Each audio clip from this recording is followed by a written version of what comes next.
আমি মেশিনের উপরে উঠলাম, উঠার পরে কি দিয়া বদনা তৈরি করে, এটার নাম এসডিপি কম্পাউন্ড, কেউ রেজিন বলে। এটা দিয়া তৈরি হয় বদনা। এটা হইল হপার, এর ভিতরে মাল দেয়। আর এই যে ছোটো ছোটো খণ্ড যে ক্যামেরায় দেখা যাইতেছে সেটার ভিতরে হিটার আছে। এটারে পুরাটাকে বিআরএল স্ক্রু বলে। স্ক্রুর কাজ হইল ঘুরা ঘুরা সামনের দিকে মাল দেওয়া। মেশিন থেকে নিচে নামতেছি, মেশিনের সামনে চলে যাবো। এখন মেশিনের সামনে চলে আসলাম, আসার পরে দেখতে পাচ্ছি মেশিনের সামনে যেটা এটাকে হেড বলে, এটা দিয়া মাল ধীরে ধীরে নিচের দিকে আসতেছে। আমি কখনো বদনা বানানি দেখি নাই। যখন শুনলাম যে আমার পাশের কোম্পানি বদনা তৈরি করে, তখন দেখার জন্য আমার ইচ্ছা জাগলো। আমি সেই জায়গায় গেলাম, এমনকি দেখলাম, এমনকি আপনাদেরকে দেখার জন্য সুযোগ করে দিলাম। এই তো হয়ে গেছে একটা প্রোডাক্ট ডাইসে ভিতরে চলে গেল। আমি অপারেটরকে জিজ্ঞেস করলাম, ভাই এইভাবে ঝুলে রয়েছে কেন, প্রোডাক্টটা নিচে বললো না কেন?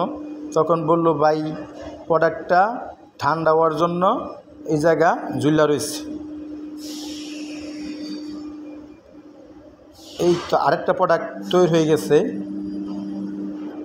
আমরা দেখতে পেলাম দুইটা প্রোডাক্ট তৈরি হইল।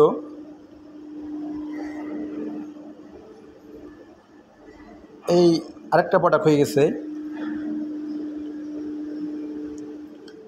আমি মেশিন অপারেটরকে বললাম, ভাই এই মাল কি গরম নাকি? বলল যে হ্যাঁ, মালটা প্রোডাক্ট অনেক গরম, এই জন্য হ্যান্ড গ্লোভস হাতে ব্যবহার করতে হয়। মাল জিজ্ঞেস করলাম যে তুমি কি একাই কাজ কম করো 12 ঘন্টা? বলছে যে না, 12 ঘন্টার মধ্যে 2 জন লোক, একজন কাজ করে, একজন রেস্টে যা, এভাবেই তারা 12 ঘন্টা প্রোডাক্ট কাটে।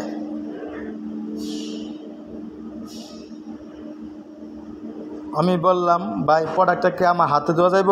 বলল যে না, অনেক গরম দেখা আপনি হাতে ঠুসকা পড়তে পারে, এই জন্য আমার হাতে সেই দিল না। এদিকে দেখতে পাইলাম যে অনেক প্রোডাকশন তারা করছে, অনেক বদনা এদিকে সাড়ে বাড়ে আছে। মেশিন অপারেটরকে বললাম যে এই একটা প্যাকেট আমার ক্যামেরার সামনে দেখাও। তখন সাথে সাথে একটা প্যাকেট হাতে তুলে নিল, এমনকি দেখাইলো যে এই মাল সেই বানায়।